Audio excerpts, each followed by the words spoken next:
আমি আর আমার বউ আজকে শুট করতে যাচ্ছি। আমি আর আমার বউ আজকে এদের রোস্ট করতে যাচ্ছি। তোমরা বলছিলে যে জড়িয়ে ধরে তোমার দেখতে চাই যে তোমার আসলে বর কিনা ওটা। ওটাকে জড়িয়ে ধরা বলে না, ওটাকে বলে কাঁধে হাত দেওয়া। জড়িয়ে ধরা কাকে বলে দেখো। এই দেখো আমার বউকে আমি জড়িয়ে ধরছি।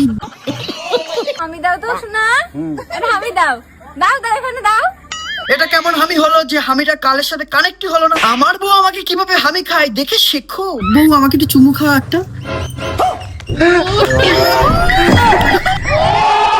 এরা কোনো বর বউ না, এই মেয়েটার আসল বরকে সেটা আমি অলরেডি এক্সপোজ করেও দিয়েছি। সেই এক্সপোজ করা দেখে এখন জড়াজড়ি কইরা সুমু খাইয়া প্রমাণ করতে চায় এই দাদুর নাতনি স্বামী স্ত্রী। সেরকম কোনো ব্যাপার নেই, নাতিরা দিদার কাছে বরেই হয়, বরেই বলে। আর দাদুদের কাছে নাতিরা দাদুদের কাছে নাতিরা বউই হয়।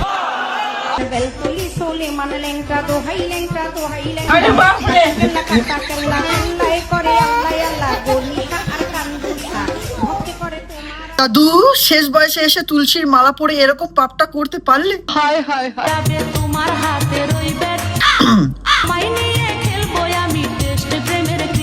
ক্রিকেট ম্যাচ চলাকালীন রিভিউ নেওয়া হয়েছে, তোদের সাথে হাতের কি মিলন ঘটেছে সেটাই দেখার বিষয়। Forward forward, backward backward, zoom zoom zoom করো তো, জুম করো তো। তোদের সাথে দেখতে পাচ্ছি হালকা হাতটা, এই লেগে গেছে। হ্যালো, হ্যাঁ আমি ডিসিশন নিয়ে নিয়েছি, ওদের সাথে হাতের মিলন ঘটেছে। ইতিমধ্যেই নাটক বন্ধ করা হোক। যাই হোক, এদের মাঝখানে কষ্ট হচ্ছে এই ছেলেটার জন্য। রেজিস্ট্রি ম্যারেজ করলো এর সাথে, আর প্রি ওয়েডিং শুট চলছে দাদুর সাথে। ভিডিওটা মজার জন্য বানিয়েছি। আর একটা তোমাদের কাছে রিকোয়েস্ট থাকবে আমার, আমি এদের এক্সপোজ করেছি, তোমরা দেখেছো। এক্সপোজ করার আগে তোমরা দাদুকে যত গালাগালি দিয়েছো, উল্টো পাল্টা কথা বলেছো, ইটস ওকে, বুঝতে পারছি। বাট এখন যেহেতু জেনে গেছো, আমি মনে করি দাদুকে কিছু বলা উচিত না। দাদু তো ইনোসেন্ট, নাতি যা বলছে নাতির কথা তো রাখবেই। ঠিক বলেছো। তোমাদের যদি কিছু বলার থাকে মেয়েটাকে বল। বাকি ভিডিওটা এখানে এন্ড করছি, নেক্সট ভিডিওতে দেখা হচ্ছে। ততক্ষণের জন্য তোমরা ভালো থাকো, সুস্থ থাকো, আমার ভিডিও দেখতে থাকো।